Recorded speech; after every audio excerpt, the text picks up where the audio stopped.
сайн байцгаана уу хүмүүс ээ. Та бүхэнд өнөөдөр хүний хөгжлийн ментор Пүрэвсүрэнгийн буян дэлгэр гэж хүний ном Нар хүнээс манддаг гэсэн номны тухай хавч буюу тодорхой сэтгэлийг тавих гэж байна. Та бүхэн нэгийг бодож хоёрыг томгоно үзье. За, амжилтын амьд соронц амьдрал оргилд биш бэлт гэсэн энэхүү сайхан үгээр итгэлээ эхлүүлье. За, дэвшүүлсэн асуудал маань бид сэтгэлийнхээ нарыг бусдад харилцаа хандлагаараа түгээх нь ямар ач холбогдолтой талаар судалнаа. За, зорилт нь болохоор хэлж буй үгсээ зөв илэрхийлж сурах. Харилцаа ив нэгдлийг бүтээдэг гэдгийг ойлгох. Өнөөдрийн харилцаа ирээдүйд хэн болохыг чинь тодорхойлдог гэдгийг ухаарах, ойлгох. Хүн байхын утга учирыг мэдэх. Харилцаа хандлагаар ойлголцсон эв нэгдэл амьдрах ухааныг зааж буй амьтдын баримтаас суралцах гэсэн 5 зорилтоор итгэл маань эхлэж байгаамаа. За, хэрв та хүснээрээ дураараа ярьж хэлдэг бол одоо хүртэл харилцаа нь хариуцлага гэдгийг ойлгоогүй явж байна гэсэн үг. Хэлж байгаа үг болгон өөрийг чинь илтгэв. Бидний харилцаанд хариуцлага, хүндлэл, итгэл, үн цэн онцлог учраас хэлхээсээ өмнө бодох нь хэлж буй үг чинь сахилах бат итгэл даахуйц мэдрэгддэг байна. Хүн хоорондын зөв харилцаа, итгэлцэл сайн харилцаанаас эхэлдэг. Харилцаа сайн бол хүмүүсийн хоорондох үл ойлголцол зөрчил багсаж хамтын зорилгодоо амархан хүрнэ.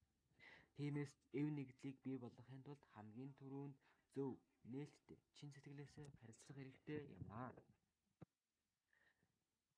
За, яг урагч нь болохоор харилцаа ягд өрших. Хүн юу тарин түүнийгээ хураадаг ертөнцийн бид нар амьдарч байгаа. Төмөс тариул төмсөөл хураана. Тарсан үрээсээ өөрийг хураах гэж оролддог хүн байхгүй. Бусдаа яаж харилцан буцаагаад хүн тэгжил харьцсан. Өнөөдрийн харилцаандаа эв нэгдлийг эрхэмлж чадвал ирээдүйд чи бусдын итгэлийг даасан хүн болж төлөвшин юм аа. Маргаашийн гэрэлтэй ирээдүйг бүтээж чадах юм. За, бид амьтдаа суралцах ёстой. За, гадуулахороо бүгдийн урд зэдэн нисэх шувуу салхицуулсан бусдыгаа нисдэхэд хамгийн хүнд ажлыг хийдэг. Эхний шувуу ядрахад дараагийн шувуу урд нь гарч ниснэ. Ингэж алс хол газрыг хамтын хүчээр даван туулдаг байна.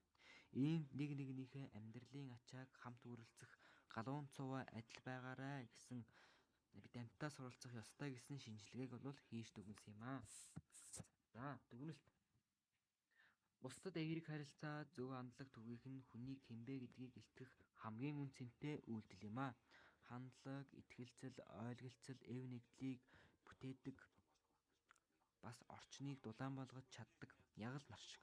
Үүний үр дүнд хүн улам зоригтой, амар, тайван, оршин тогтнож бусдад гэрэл баяр хөөр түгээдэг. Тиймээс бид бүгд зөв хандлага түгээж хүн бүрийн амьдралд гэрэл нэмэх нь жинхэнэ хүн байх утга учирыг ойлгодог байна. За, цааш анхаарах зөв зүйлс бол цэгцтэй ярьж сурах, хүний үгийг сонсож сурах, зорилт дүгнэлттэй уялдаа холбоотой бич сурах. Тиймээс энэ номыг уншиж дуусгаснаар бид бүхэн харилцаа, хандлага, төлөвшил хэрхэн хүнийг бүтээдэг, хүн гэдэг амьтан ирээдүйд ямар байх ёстой гэдгийг сурах юм аа. Иймээс бид одоо ярьж байгаа зүйлсээ бодит болгож ирээдүйд хэн болох гэдгээ батлах юм шүү. За, анхаарал хандуулсан та бүгдтэй баярлалаа.